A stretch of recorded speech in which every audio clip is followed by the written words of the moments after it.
So, picture the scene. It's 2008. I'm not in this pretty frock. I'm in a deeply unflattering and, let's be honest, ill-fitting, dark blue trousers and shirt. Why, you might ask yourself. I'm in the Royal Navy. I'm on board the Antarctic patrol vessel HMS Endurance. There she is, the Red Plum. We're down in the South Atlantic. We've been away around about 12 months. Still got another 4 or 5 months left to run. It's 4 o'clock on the 16th of December. I'm about to go and watch another episode of 24. Jack Bauer is having his usual tough day. And little did I realise, I was about to enter my own mini episode. At 8 minutes past 4, I hear the words that no naval officer ever wants to hear. Flood, flood, flood! Flood in the engine room! Now, to cut a really long story short, there's a board of inquiry, should you be curious for more information. We suffered a catastrophic flood, an engineering problem, which caused us to take on water at an alarming rate. Imagine an Olympic-sized swimming pool poured into this room like that. The hole on the waterline was the size of a bin lid, and it created a column of water that was like concrete, like one of those pillars. Couldn't put your hand through it, impenetrable, no putting the lid back on. Now the seas in the South Atlantic are notoriously dreadful. So it wasn't long before we were rolling really badly. Imagine trying to do the most critical job of keeping the ship afloat on a bouncy castle with Jason Momoa bouncing next to you. That's what life was like. In the engine room is everything we need to survive. Power, propulsion, heating, lighting, drinking water, toilet facilities, our ability to communicate with the outside world. And we've lost all of that in less time between now and the break. 30 minutes, we'd lost the engine room. It was cold. It was dark. All you can hear is water. And we're on our own. On board ship, I have 2 jobs. One, a little bit boring, logistics in its truest form, paying people, clothing people, feeding people, cash and banking services, or as I like to call it, blankets, bullets and beans. Normally, pretty routine. Funny thing happens when the ship sails, though. 120 members of the ship's company, overnight, Michelin star chefs, renowned food critics. Bless them. The other job is slightly more interesting. I'm like an orchestra conductor. Only instead of making sweet music, my job is to help me and the rest of the ship's company deal with whatever the catastrophe is. A fire, or in this instance, flood.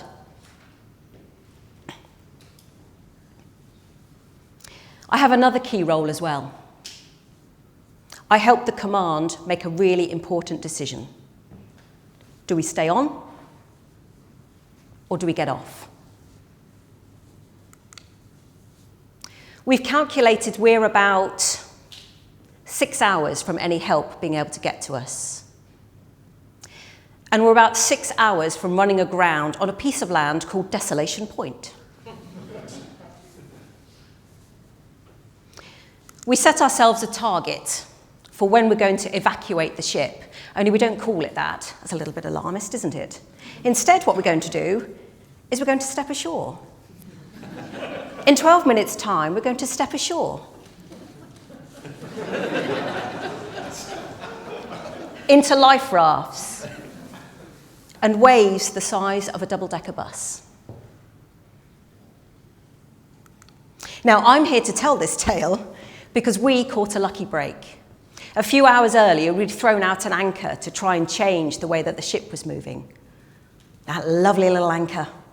She caught on a pinnacle, the only piece of seabed that was anything less than 300 meters. Little did that anchor know It was going to save our lives. It bought us enough time till help could get to us from Punta Arenas in Chile. The severity of the flood meant I stayed awake for the best part of 3 days, keeping the old girl afloat.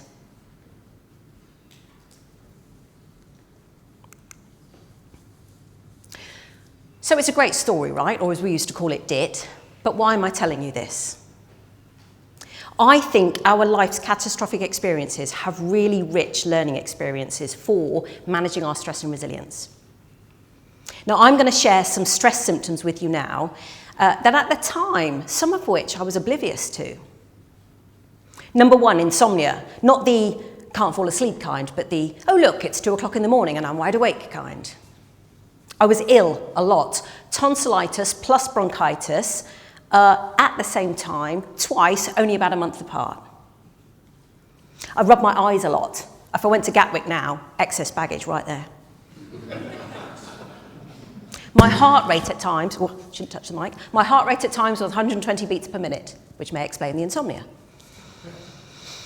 I used to chew my fingers. Each finger looked like I'd shoved it in one of those electric pencil sharpeners. Neat way to tell how stressed I am. How many fingers look like they've been in a pencil sharpener? That's my stress levels out of 10. We're a 0 today. I used to speak really fast, like a robot stuck on fast forward. And when I was speaking, I was a little bit sweary. Did you know, in the film Wolf of Wall Street, the F word appears 2.81 times a minute? Nothing on me. Still not now, really. What else? Oh, when I got back alongside in Punta Arenas, when I woke up the next morning, I had pins and needles in my face. Really odd.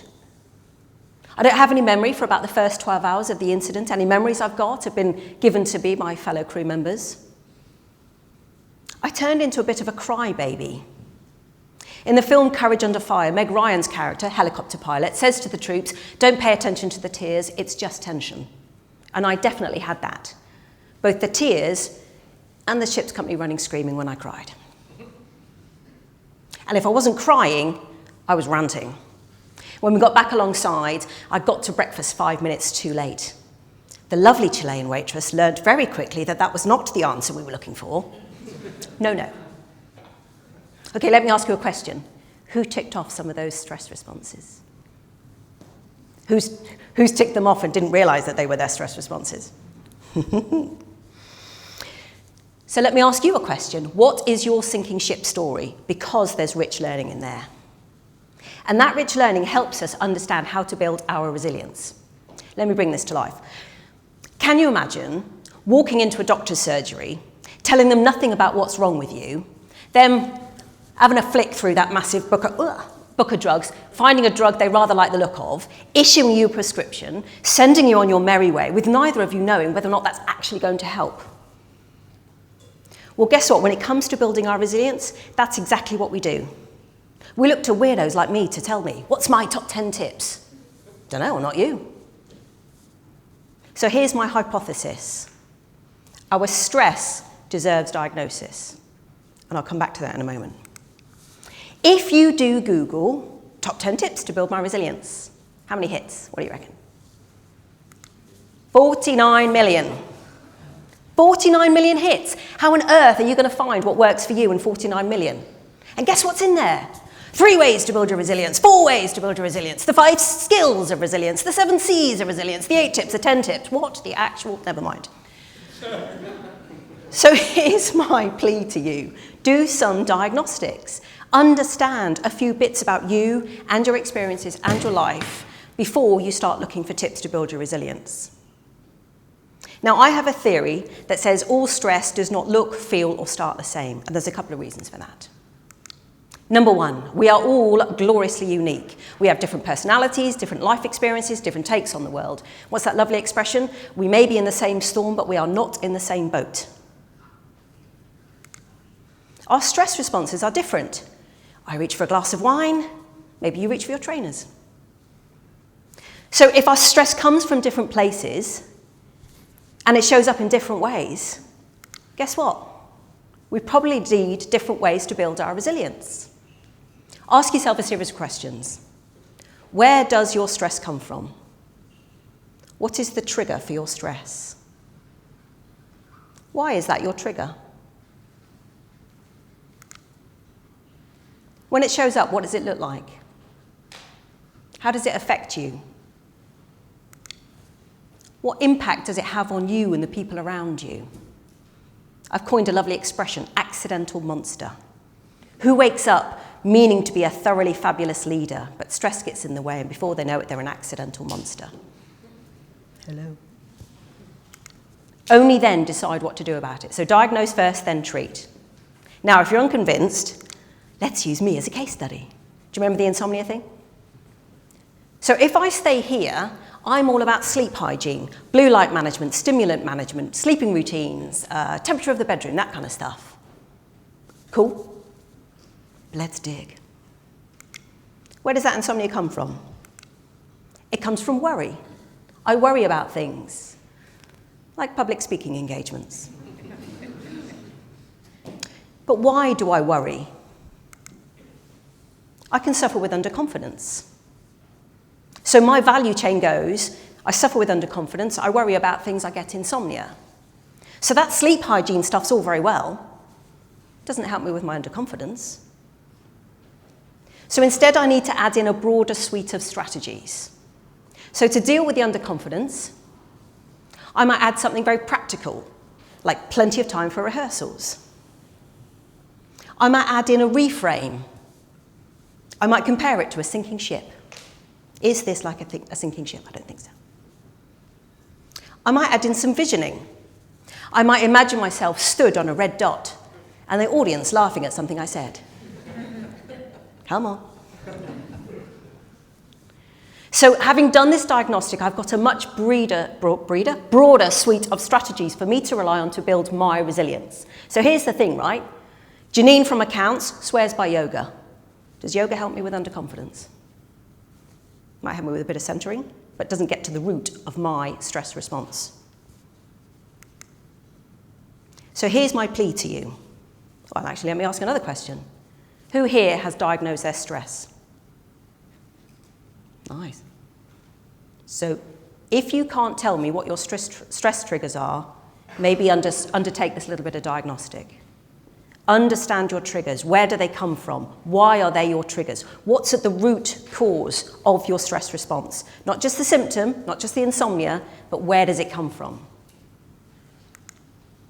Identify your stress response, and I mean all of them, not just the obvious ones. So often when we think of stress, we think of somebody kicking a can around the office, right? Or the bin around the office. But there are much subtler signs of stress that sometimes I think we get a bit oblivious to.